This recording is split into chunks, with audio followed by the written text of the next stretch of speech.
What's up, everybody? Welcome to Podcast Now, Back to the Past. I'm Alex, and in this video, I want to talk about Gears of War 2. I'm hooked. I have so much to say about this game, and if you remember, so I covered Gears of War, the first game. We did that right at the tail end of 2023. It's time we keep going, go into the second game, and man, oh man, this game is better in every conceivable way than the first game. And this brings me back to an amazing era, I believe. One thing I thought of when playing this was actually Uncharted. I'm a big Uncharted guy, and I grew up, or when I started to enter my teen years, I picked PlayStation. I had PS3, so I played the Uncharteds and Infamouses of the world. Gears of War was actually a franchise I played through my friends. Now, last time, when I played Gears of War 1, and I played it for the first time, and I said that because I don't know when I actually joined this franchise. I remember playing it at my friend's house. I remember watching, but I don't know what games they necessarily were. Well, I feel like it had to have been at least Gears of War 2 or on because of Horde mode. And when I saw this in the main menu, I said, okay, I have so many memories of playing that specific mode with my friends. And we're going to talk a little bit about that. I didn't get to play it now. Shocker, there's not too many people playing the multiplayer offerings of Gears of War 2. But what I said, just a few seconds ago, this game is better in every way than the first game. And it reminds me of Uncharted. It reminds me of just some of those great games where the sequels are just massive freaking leaps over the original. Not that the original was bad. The original had promise. It had something there that made it special. In Gears of War, right? That third person, but just the way that the character moves and, shimmies along, hideable areas, and the shooting itself, extremely good. We talked about the AI in the first game. Very, very smart. Actually unbelievable for 2006, I believe. I think the AI in Gears of War and Gears of War 2 are some of the smarter AIs that I've ever seen in my life. So the game still holds up, at least the first game. Second game, obviously, I'm sure all of them do, but the first game had something there. But it didn't do everything right, you know what I mean? And we've talked about this, the characters, the story. It's a situation to get you from point A to point B. The first game just moves you around, introduces you to a couple characters, you get the lead man, and you take out a bunch of enemies. And it's really fun, but there's not too much more than it. Even in the dynamics of the level itself, the final level, that train, that is the most dynamic level that the first game has. Well, buckle yourselves in, because Gears of War 2, if we're just talking about the gameplay and let's say like the level design, okay? So, all right, honestly, in terms of how your character moves, how your character shoots, a lot of it very much the same. Now, I actually didn't mind that at all.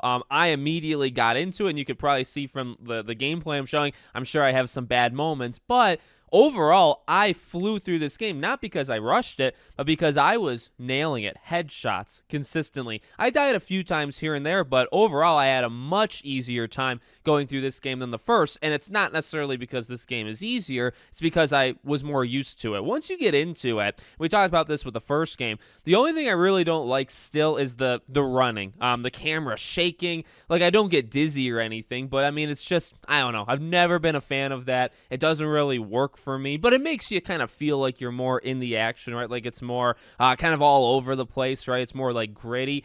But beyond that, everything feels really good in this game. A lot of recycled weapons for sure, but that's no problem. The thing they massively overhauled in the, I guess, more gameplay department is how the levels are. Holy God, this game moves fast. This game is dynamic. This game is so much fun. And it does make me look back to Gears of War 1 and say, okay, again, good potential, and you got to start somewhere and you got to establish yourself. But the jump in how the levels are in this game, it still has some comparison. There's going to be opportunities to go left or go right.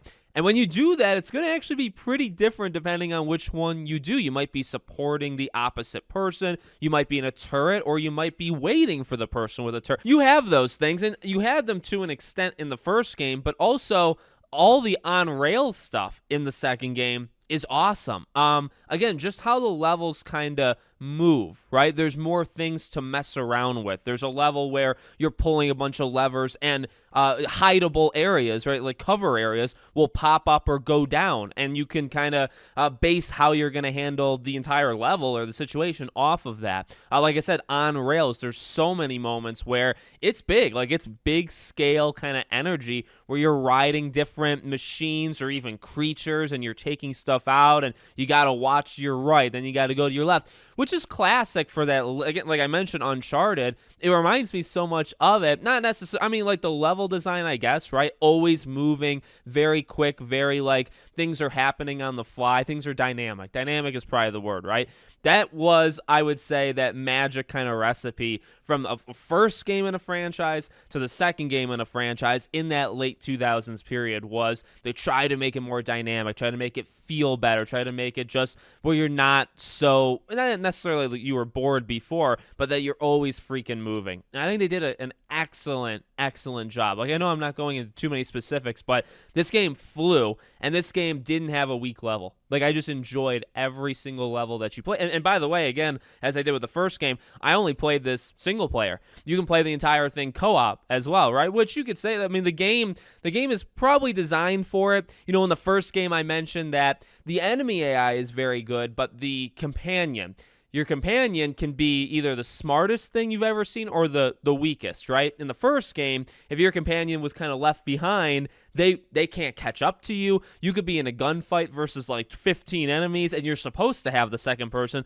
but he's like glitched on like the corner of a turn, and he's not coming. He's not coming to have your back, okay? In this one, I will say the human AI or the people that are with you are generally better. They don't get clipped like that. They generally follow you more. And I mean, there's some levels like when you're doing the bomb, when you're trying to get the bomb through like the building, you're attached to the second person, to the AI, and you have to turn. It goes based off of you, but you are like, you're joined to the hip basically with this person. So I would say it's definitely better. They are smarter. They are with you more. They're still very effective. I mean, look, in the first game, they were effective. If they were with you, you could count on them to run up and chainsaw somebody in half, or they could take out half the enemies if you really, wanted them to, if you were kind of staying back. They do that here as well. So it's fun for you to take out enemies. Again, it feels just as good, if not maybe slightly better. The levels are more fun, and then the AI is fixed. Your companion AI. Okay, well, what about, the other, I guess, really, the gameplay, how the game feels and how the game, operates from level to level, that is still, let me say this controversially, that is still the best part, at least up till this point of Gears of War. Now, I did say everything is better because it's true. Characters, they are also better. Story is also better. Here's the thing, though. I still don't think it's, like, amazing. I don't think it's, like, elite level storytelling. I don't think it's elite level characters. The thing, at least so far, now, like, I know eventually things are going to happen, and, these characters get older, and, like, there's, like, a torch passed down kind of thing, and so I imagine they get a little bit more, like, fleshed out as they go. I don't know that for sure. It's also where I feel like people get more mad at the game and don't like it as much, so I definitely have to experience them. There's something cool about, an almost one-dimensional kind of characters like we have. What's interesting about this game, I want to talk about like one specific moment, okay? And this is spoilers for a game that came out in 2008, okay? So Dom and his wife, that's a big, plot, like a thread line, right, throughout the entire game. And eventually it gets resolved, and it's extremely sad. And I love how they did it. The game looks very good, visually looks very good, and that helps because you kind of need it. But in this scene that I'm thinking of, when the pod opens, she walks out and she's, alive and she's, full of energy. Like she's a human, right? But then obviously it turns out that's imagination, or, that's what he wanted to see or whatever. And she's actually just a shell. And eventually he takes her out, right?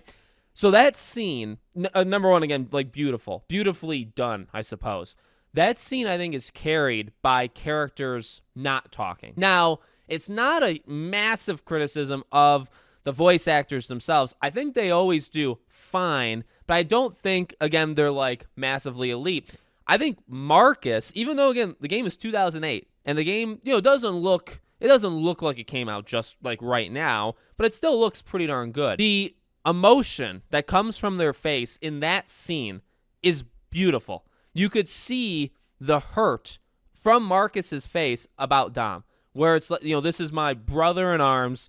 He's been looking for her. He was willing to do whatever, right? Like he stormed, he took lead on a mission, right? He wants his wife back, and he finds her, and she's like this. Once they start talking, it brings it down. But I guess I want to illustrate the strength of the game in the sense that there are some quiet moments of emotion that you never got any of that in the first game. So that is beautiful. And that the scene with his wife, I think Maria, the scene with her encapsulates the entire thing. You can see it on their face. Once they start talking, like Dom is just not the greatest voice act. Now, maybe not even just voice act. I don't want to just blame the voice act. The direction, the script itself, maybe the writing. Like you can't expect, and I will say this, you can't expect too much. This is still a game of getting from point A to point B. There's a little bit better story behind it. There's a little bit more with family, his wife, Marcus's dad, which is, plays into the very end of the game, and well, really just some of the bigger moments in the game too revolve around his dad. So, and you learn a little bit about that as well, right? So that is there. There's collectibles throughout the game, so you can kind of get some backstory as to what's going on. And also in terms of the story itself, literally what you're doing, again, you have this thing with Dom's wife that's like threading the needle throughout the entire thing. Well, maybe like through 65% of it. But what I actually like about this story as well is it's almost one continuous mission. They get sent, things go wrong, things change, and they kind of just like keep going, right? Like they find themselves in a situation, they find, the queen and all, and everything kind of goes in one direction. Hopefully I'm explaining that right. And I guess the difference is with the first game, I didn't feel that. With the first game, it was go to this objective. We're going to do this. Something happens. Now we're going to send you, and there's going to be a cutscene, or the cutscene, but also a loading screen that's going to change the setting, and now you're going to be somewhere else. I think towards like the second half of the game, it was more of like a continuous thing. But Gears of War 2 really felt like it was one continuous path, like one, almost like a 24, like the series 24 at Jack Bauer. It felt like they were sent to do one thing and it evolved. It evolved to something, then they went somewhere else, and they kept going. It was one continuous path, and I like that. I think that's best for it. Now, it still generally holds the story back at least a little bit, where it's like the queen and a lot. There's actually some unresolved stuff, probably purposely, but there's actually quite a bit of unresolved stuff.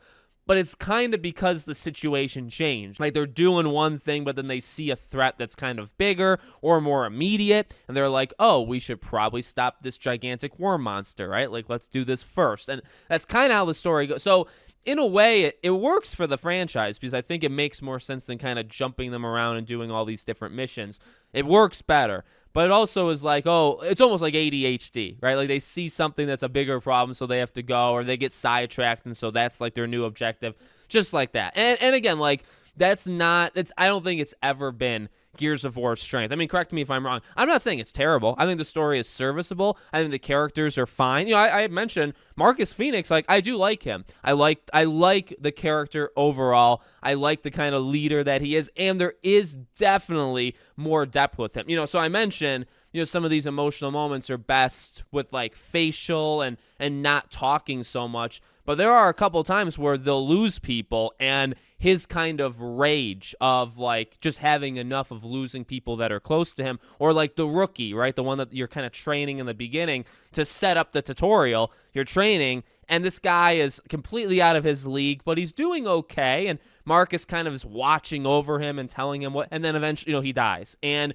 again, like the looks on Marcus's face is like, you feel really bad for the guy, and he gets mad. He's frustrated that all this stuff is happening, and sometimes that plays out too in the vocal, performance. So there are fantastic moments, not just moments that are not said out loud. There are also moments that are vocally projected that are extremely good. Again, overall, this game is so much better than the first game, and this game really is an amazing game. Like, maybe I forgot to say that out loud yet. This game is awesome, and it reminds me of Uncharted 2 in the way of you have a huge jump from Uncharted 1 to 2, and you think of 2 as one of, if not the best Uncharted games. You do the same thing for Gears. I had forgotten, I made the video on Gears 1. People had said in the comments, and there was almost a split. And I don't know how many, I don't know if it was 50-50, but so many people told me Gears 2 is the best or Gears 3 is the best.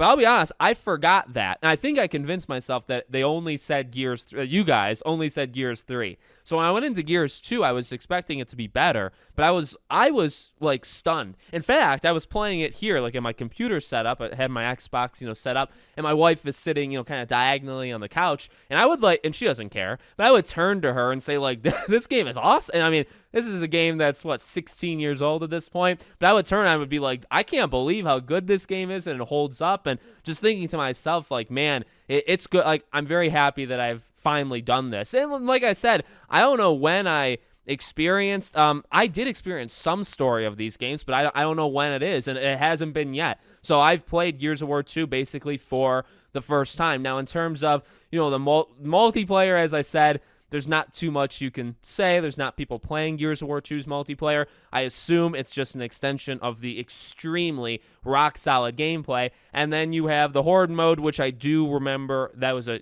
really big part of my childhood, playing that all the time with my friends. I remember that quite fondly. So I don't know if I played it like Gears 2. Maybe it was further on, but I remember having a blast with it. So cool to see. Like, as soon as I fired up the main menu and you see that mode, it was like, oh, man, I forgot, like, was that in the first game? No, I don't think it was. Oh, so this is the first time. Well, I remember playing that at my friend's house. Was it this game? Was it some other game? Beats me, but I really, really like that mode. So I feel like this is absolutely where this game jumped into, okay, you have got to pay attention to this franchise, which, like I said, I mean, this happened to quite a few games from that first to the second in that late 2000s period. This maybe, like, I think of Resistance. Resistance maybe didn't necessarily do that, but there's a couple out there. So very happy I played this. Cannot wait to play Gears 3. And then, you know what? I have heard from you guys that the series takes a massive turn after that. I'm kind of excited for that too. Let's just go through them all. Let's see what kind of franchise this was, and let's see what kind of franchise this became. I'm very excited to experience that with you. So let me know what you think in the comments. Make sure, as always, you're subscribed to the channel, bell icon turned on, and I hope to see you all on the next one.